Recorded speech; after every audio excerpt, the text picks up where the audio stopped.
Hi, my name is Chris Terrell, and I have been working on a video course, and I have decided to give away the first one of these for free to all of you, for you to see here. Now, I want to give people a chance to see what I talk about, see how I do things, see how coaching works with me. And what you see here is actually very much along the lines of how I approach things one-on-one and in group, as well as the video course that I'm working on as well. And I want to go ahead and give you a taste of this now that you can have. So, if you like this and you would like to learn more about it, be sure to check out my website, christerrellcoaching.com, and there's plenty of information there. You will also be able to download a form that I reference here in the video at christerrellcoaching.com to help you with the journaling exercise. I don't want to tell you what it is. That comes up later in the video. You'll see it when it comes up. Otherwise, please enjoy this free video for you, but hopefully you find this useful and hopefully it helps you in your weight loss journey. Hello, and welcome to the first of several videos in my education series on how to lose weight slowly, sustainably, and keep it off. This first lesson is probably not going to be like any weight loss course that you have ever gone through, but I start here for a very specific reason. I start on this topic, everything that I'm about to cover, for a very, very specific reason. Because weight loss is not just about the food. Most people follow a prescriptive style of weight loss, where it is, tell me how much I got to eat, or not eat, and tell me what I got to exercise specifically, and I'll do that until I lose the weight. And of course, that never works. Why does that never work? Well, some of you are thinking, but it does work. Because you've lost weight with it before. My problem was I just couldn't keep it off. See, this is where I want to make sure we have a philosophical agreement. An effective weight loss program must teach you how to lose weight and keep it off. If it does not teach you how to lose weight and keep it off, in my opinion, very ineffective. I've gone on lots of weight loss journeys in the past, always gained the weight back because I was following that prescriptive style weight loss that is so prevalent. Keto is my go-to. It's not the only one I did. I one time did this ultra low calorie diet where a doctor put me on 800 calories a day on nothing but shakes, puddings, and soups out of these packages. It was called New Directions, I believe. Oh, wow, I never fantasized about food more than when I was doing that. They actually would give you a prescription for appetite suppressants so that you could stick to it. And of course, here I am sitting here thinking this is a good idea because the doctor's telling me, and he just ran me through all these tests and told me all these big scary numbers about where I'm headed, and if I don't do this, I've got to do it. But I didn't. So we want to lose weight in a way that keeps it off. When I look at that New Directions diet I did, I lost weight, but it didn't teach me anything because the moment I stopped doing it, I was the same as when I started. I had the same relationships with food, I had the same relationships with myself, I had the same cravings, I had the same habits, I had the same lifestyle, I had the same routines because all the changes I made were temporary, and I knew they were temporary. I knew they were. So before we go much further, let's talk a little bit about how humans work, why we work the way we work. And this is very important to understand because if you can understand yourself, you can begin to work with yourself and help to create change. And that's really what this is about, is creating change in your life because your body is a byproduct of your lifestyle, habits, and routines. And we need to change your lifestyle, habits, and routines so that you can get and keep a new body. So there's this thing called the reticular activating system, or the RAS, the RAS, as I like to call it. Now, you have experienced this on a regular basis, the RAS working. This is a part of your brain with the brainstem and the nervous system. You give it commands, and it sets out to help you achieve what it is that you desire. Have you ever bought a car and then saw that car everywhere? You see, that is the reticular activating system going at work. You have purchased this car. You give your brain a command to say, I own one of these. I need to know anytime you see this. Let me know so I can find my car. And of course, the RAS is stupid. It has no quality control filter. So you're in your own car and your brain is like, hey, there's one of our cars. And you're like, I'm in it. Like, I didn't need to know that, but thank you, brain. You have more than likely at some point in your life been in a room so noisy that you could hardly hear your own thoughts. You can't make out any discernible words in the sea of noise. But I'm willing to bet that if you heard your name being spoken, even if you didn't know anybody there, you'd be like, huh? Somebody said my name. You would have heard it. You would have reacted to it. Because you have told your brain, this collection of noises, your name, you need to hear it every time that happens.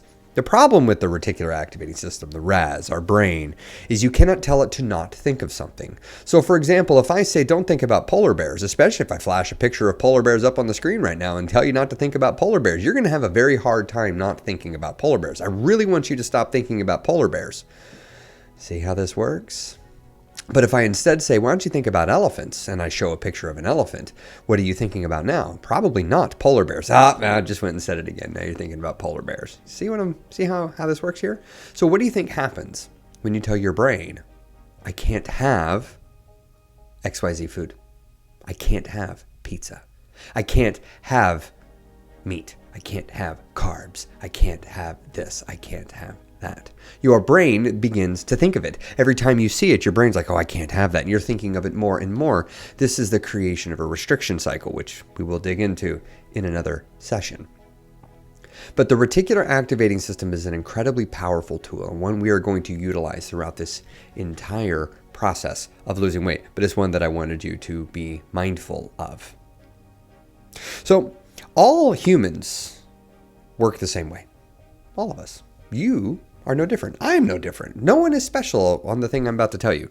We are all motivated by two things. We want to avoid pain and experience pleasure. That's it. But it's not binary. It's not one or the other.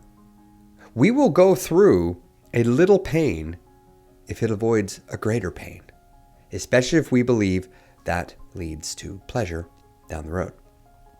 This is so critical to understand, because every decision you have ever made in your entire life, be it conscious or subconscious, runs through your pain pleasure filter. What am I going to get? So every weight loss journey in the past and in the present and in the future, all of them, will begin with some sort of source of motivation. A very common source of motivation is what I lovingly refer to as an oh shit moment. You know, it could be like you get on the scale and you look down and you're like, shit, I said I'd do something before I saw that number. Or one of my favorites, this actually happened to me. I was at a pool at my parents' house. My whole family was there. And I decided to take my shirt off, which was super unusual for me. And we were doing a diving competition. So everybody is looking at me on the diving board. Everybody. It's my turn. And my little niece walks up to me and points at me and goes, why does your belly stick out so much? I was mortified. But I can't say anything. She's 2. It's not like I can get mad, but I'm sitting there on the diving board. And in my head, I'm like, shit. So whatever the moment is, busting out of clothes, got to go clothing shopping. So that moment, it creates the state of pain. I cannot be in this state of pain. And I need to get out of it. When? Right now. Right now. So I will now go through a lesser form of pain because I believe it will lead me to pleasure. I need to stop experiencing this present pain. Something has happened that has created an intense sense of awareness of my present reality, of my size, of what I've done to myself. This is what always started mine. The real weight loss one. Because any weight loss I had attempted that had any length of time behind it started with an oh shit moment. If it didn't have that, it tended to fizzle out in a week or two if it even got off the ground past Monday. But go on keto. Let's be real. Keto is painful. It's miserable. I mean, yeah, it's fun for like a week, but it's not that fun. So I'm going to go on keto. I'm going to go on whatever other miserable diet that you chose. Again, one time for me, I chose a ultra low restrictive diet of 800 calories a day. And I'm moving away from this source of pain. I'm getting away. And now I'm getting pleasure. Because I don't want to be here anymore and I want to lose weight. And because I'm crashing, the numbers coming off at the scale. And I'm like, I'm losing weight. This is great. Look at this miserable diet. No, it's not miserable. I love this keto. I'm going to make this my way of life or whatever the diet. You all know I like to razz on keto. So that's going to be the one I poke fun, but substitute keto for any other prescriptive style diet. And so I would move my way away from that. I'm getting smaller. People are walking up to me going, have you lost a little weight? Well, yes, I have. Thank you. Thank you for noticing that I've lost weight. I am a dieter. I am on a diet and I am successful. It's exactly what I would think. I'm feeling pleasure as a result of going through this little pain of the diet. It's easy to say no because I'm getting all this fun, all this joy. Well, you and I have both been alive long enough to know that no matter how painful a moment, when enough time is put between you and this moment, the pain becomes less. The weight of it becomes less impactful. Of course, the greater the pain, the more time required for this to occur, but it will occur. And often our oh shit moments don't have enough legs to carry us through the whole journey. And on some side, we know this. We feel like we have to lose the weight before our willpower runs out. And so here we are. We're moving away from this. You've lost 10, 12, 15, 20 pounds if you, again, been lucky to make it this far. And then all of a sudden you got a birthday party and there's cake and you really want it. And you're like, it's really not on my diet. Do I want to have some of that cake? And you decide, yeah, you know what? This diet sucks. I'll get back on it tomorrow. Because that oh shit moment's lost all its power. In that moment, you have nothing to help you because you were running away from this. And now the pain of saying no to this cake at this birthday party in front of you is greater than the pleasure that you're getting from losing the weight, because this pleasure is now, and all you're faced with is the pain of staying on your diet. Pain, pleasure. And so you will put aside the pain so that you can experience some pleasure right now, because you've been hooked on pleasure. And of course, every diet starts to slow, all of them, and eventually you start running out of pleasure. And you're in the grind, because every weight loss journey, if you have to lose a lot of weight, you will find yourself in the grind, in the marathon in the middle. And when you crash, you find yourself in the marathon in the middle, completely unequipped to handle it mentally and emotionally. You're not ready. That's why these crash diets don't work, because you lose the weight so fast, and by the time you hit the hard part, you are incapable of continuing because you have lost all of your training time. And that's what you're doing right now. That's why we're starting here on the mental side, because your training mentally and emotionally starts today. Starts right now. You see, you're running away from this moment. So I need to ask you a question. Are you running away from being fat, or are you running towards a reward? Otherwise known as your why. You need a why to lose weight. You must have a why. Not only should you have one why, you should have a plethora of whys. You should have an entire basket of whys. Whys coming out of your ears, just whys for days. And I'll bet you don't even have one right now, because you might be saying, oh, I want to lose weight because I want to be healthy. That's the bullcrap answer that everybody gives. What does healthy even mean? You're going to still want to be healthy even once you get there. An effective why must have a couple of criteria met. The first, it must move you emotionally. It must trigger an emotion. It doesn't have to be happy. It can be a sad one. It can be an angry one. It doesn't matter. It just needs to emotionally move you. Now, I'm going to strongly encourage you to go after the happy ones. Losing weight to spite the haters, while it can be powerful, is a tricky one.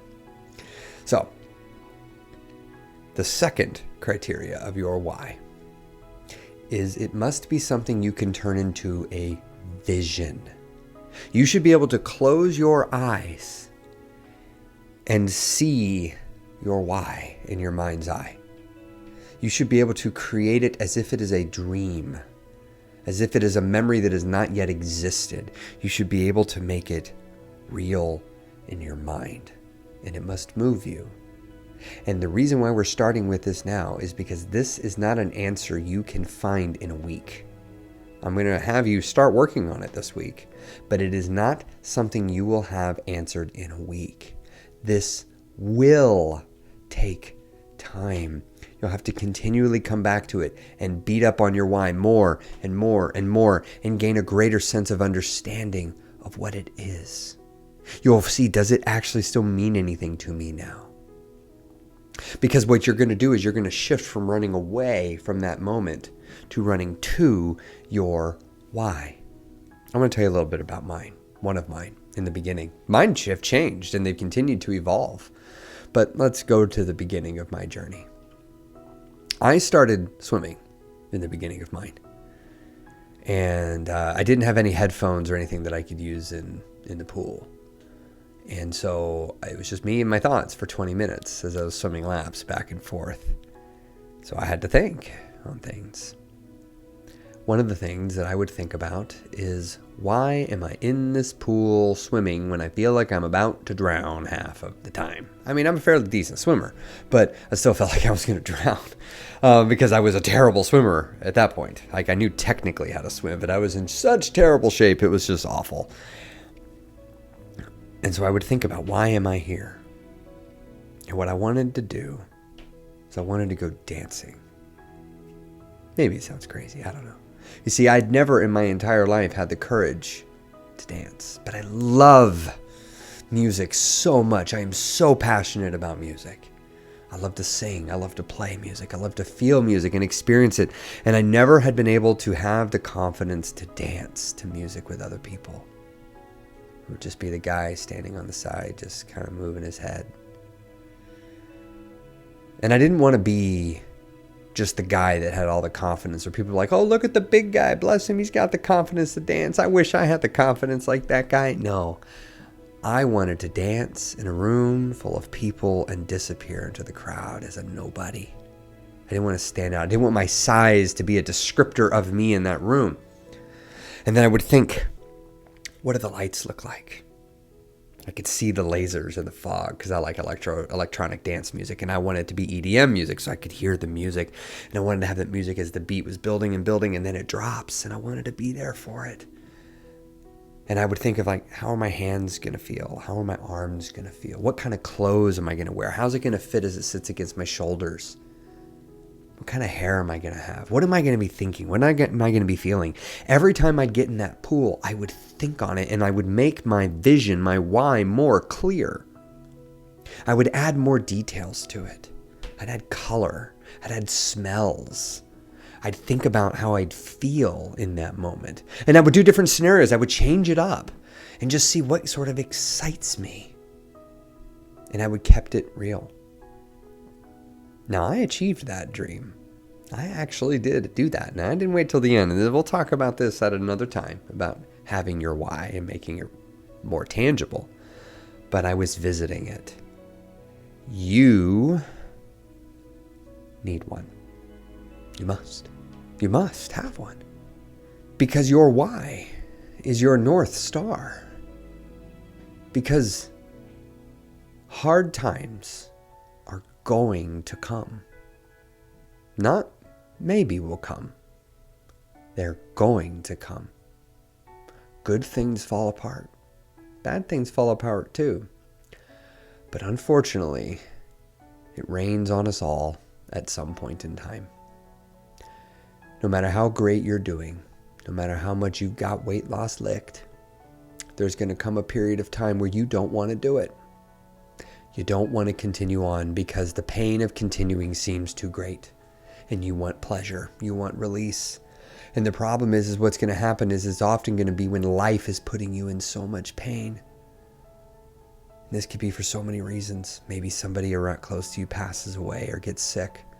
Maybe you get some really bad news at work. Maybe a close friend is going through something. Maybe along this journey you uncover some past trauma, some past things that you've not dealt with, that you didn't know are still inside, and they're going to creep their way up. Whatever it is, it's going to be right there for you. for you to feel. And when that shows up, not if, when, if you do not have a North Star, if you do not have something that you can look to get your bearings, to keep you focused, to keep you moving, to keep you from not just throwing it all out the window, to at least hang on to some of it, and at the very least, when you get through to the other side of the hard time, to get you to be motivated enough to keep going and get back on the horse, you need a why.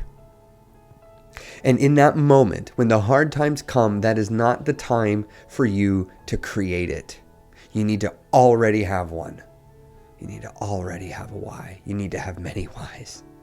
And we'll talk more on this later on how to use your why to get you through the hard times.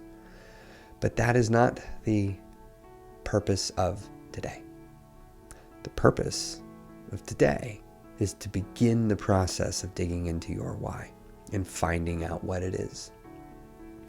To get its first iterations, the first of many. So we're going to do something called the levels of why. It's a very simple exercise. It's a very powerful exercise. And the way it works is you start with a very simple question. Why do I want to lose weight? And I'm going to encourage you to take out your journal and write this down at the top of a page. Why do I want to lose weight? And then just answer it. First thought that comes to mind, just answer it. Don't go long, lengthy, just answer it. And then you're going to say, why? And then right below that, you're going to say, the answer. And then you're going to go, why? And then below that, you're going to answer it. You see where we're going here? Because then you're going to go, why? Why is that the answer? You're going to go 5 levels deep. Sometimes you'll reach a point where you're like, well, I think there's 2 or 3 answers. Pick one. Go down that rabbit hole. You might have to do this 2, 3, 4 times so that you can come up with 2, 3, 4 first iterations of a why that you can begin working on. Some of you will uncover your why pretty quickly. Some of you are already fairly in tune with it, and that is okay. This may not be an area that you will struggle with. You will have your area that you will. Some of you, you might find this part to be a struggle. Some of you might be like, I don't know why I want to lose the weight. I just do.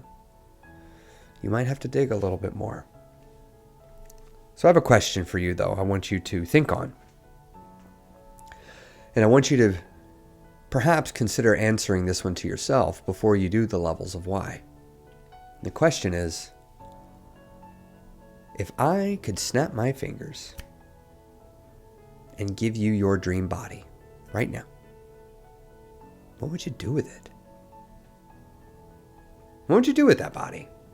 What life would you go live? How would your life be different with that body than it is now? What experiences would you have that you're not having right now? How would you treat that body in ways that you're not treating your current body? Think on that question before you start your levels of why exercise, and you will find that that information can be fueled, and you can use some of that to help jumpstart your answering of this why. It's important that you have the experience, though, of doing it, and you begin to write it down so that you can visit it later and refine it, make it more clear, just as I would do in the pool and make my vision more and more clear. You will do the same with yours. Now, I've only given you one of my whys, and there are more, and I'll talk about them in the group session. So I look forward to seeing you there and talking about it.